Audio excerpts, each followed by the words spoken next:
Hello friends, তোমাদের সকলকে দাদেবজি চ্যানেলে স্বাগত। আজকে আলোচনা করব ক্লাস 11 সেকেন্ড সেমিস্টার পলিটিক্যাল সায়েন্সের তোমাদের যে তৃতীয় অধ্যায়টি আছে সরকারের বিভিন্ন রূপ। এই অধ্যায় থেকে আজকে সাজেশন নিয়ে আলোচনা করব যে কোন কোন 2 মার্কসের কোশ্চেন তোমরা পড়বে এবং কোন কোন 6 মার্কসের কোশ্চেন তোমরা পড়বে।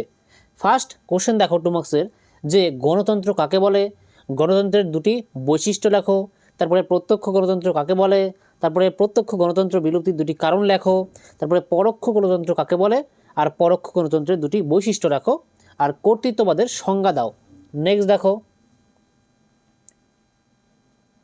যে কর্তৃত্ববাদের দুটি বৈশিষ্ট্য উল্লেখ করো, তারপরে গণতন্ত্র এবং কর্তৃত্ববাদের মধ্যে দুটি পার্থক্য লেখো। ঠিক আছে, না লেখো হবে। তারপরে 10 নম্বর কোশ্চেন দেখো, যে সর্বাত্মকবাদের সংজ্ঞা দাও, তারপরে সর্বাত্মকবাদের দুটি বৈশিষ্ট্য উল্লেখ করো, আর কর্তৃত্ববাদ এবং সর্বাত্মকবাদের মধ্যে দুটি পার্থক্য লেখো। এই হয়ে গেল 2 মার্কসের কোশ্চেন।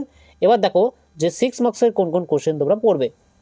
ফার্স্ট প্রশ্ন দেখো, যে গণতন্ত্রের বৈশিষ্ট্যগুলি সংক্ষেপে আলোচনা করো, তারপরে প্রত্যক্ষ গণতন্ত্রের গুণাবলী বা সপক্ষে যুক্তিগুলি আলোচনা করো, তারপরে প্রত্যক্ষ গণতন্ত্রের দোষসমূহ বা বিপক্ষে যুক্তিগুলি আলোচনা করো, তারপরে পরোক্ষ গণতন্ত্রের গুণাবলী বা সপক্ষে যুক্তিগুলি আলোচনা করো, তারপরে গণতান্ত্রিক শাসন ব্যবস্থার গুণাবলী বা সপক্ষে যুক্তিগুলি আলোচনা করো, তারপরে কর্তৃত্ববাদের বৈশিষ্ট্যগুলি সংক্ষেপে আলোচনা করো, তারপরে কর্তৃত্ববাদের গুণাবলী বা সপক্ষে যুক্তিগুলি আলোচনা করো, আর কর্তৃত্ববাদের দোষসমূহ বা বিপক্ষে যুক্তিগুলি আলোচনা করো, আর তারপরে গণতন্ত্র এবং কর্তৃত্ববাদের মধ্যে পার্থক্য আলোচনা করো।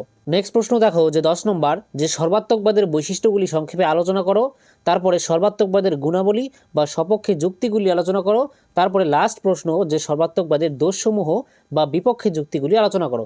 তাহলে এই প্রশ্নগুলি কিন্তু তোমরা রেডি করে রাখবে। আর বলে রাখছি, এই যে আমি সাজেশন দিলাম এখান থেকে কিন্তু সব যে হুবহু কমন পড়বে তার কোনো মানে নেই, কারণ ক্লাস 11-এ তোমাদের পলিটিক্যাল সায়েন্সের কোশ্চেন পেপার কিন্তু এক এক স্কুলে এক এক আর কি টিচার করে থাকবে। তাহলে তোমাদের টিচারের কথা শোনো, স্কুলের টিচার কোন প্রশ্নগুলির উপর বেশি গুরুত্ব দেয় সেগুলি তোমরা বাড়িতে বেশি করে পড়ো, আর এই কোশ্চেনগুলি থেকেই দেবে।